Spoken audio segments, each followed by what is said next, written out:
Hey actors, part 3 of giving a tempo. Let's say you did everything in part 1 and part 2, but then the accompanist started playing the tempo wrong. What do? 3 ways to handle this in the audition room. Number 1, and this is the one I recommend most often, stop and start over. It is okay to stop and start over. People do it all the time. It happens in audition rooms around the world in all levels of auditioning.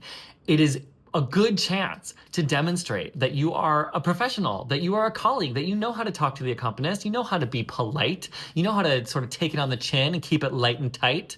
So no one is going to mark points against you if you are stopping and starting over, as long as you're in like the first third-ish of the song. If the song has like 5 bars from the end and that's when you decide to stop and start over, that doesn't feel like it makes a lot of sense because you've already sung the whole song. So in that case, just let it ride. But if you notice that the tempo is wrong or you start to sing and it's like something does not feel quite right, politely say, hey, can we stop for a second? Sorry, I gave the tempo wrong. Or, you know what, the tempo is actually, or can we try it a little bit faster?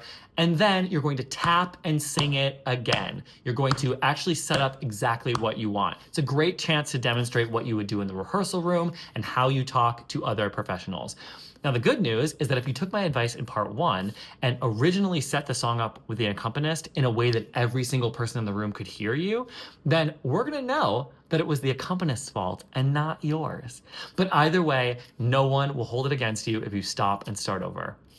Number 2, you could instead try to sing a little bit faster and push us along with your voice, or sing a little bit slower and pull us along with your voice.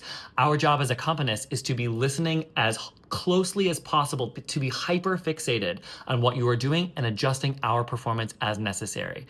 However, if you're singing a song with a groove, like a pop rock and R&B song where the groove stays rigid, our job is actually not to change the groove. Our job is to keep that groove as steady as possible, to keep it straight ahead and let you take liberties on top of it. So if you're trying to sing a little bit faster or slower, I might not know that you're trying to push or pull me along, in which case I recommend stopping and starting over.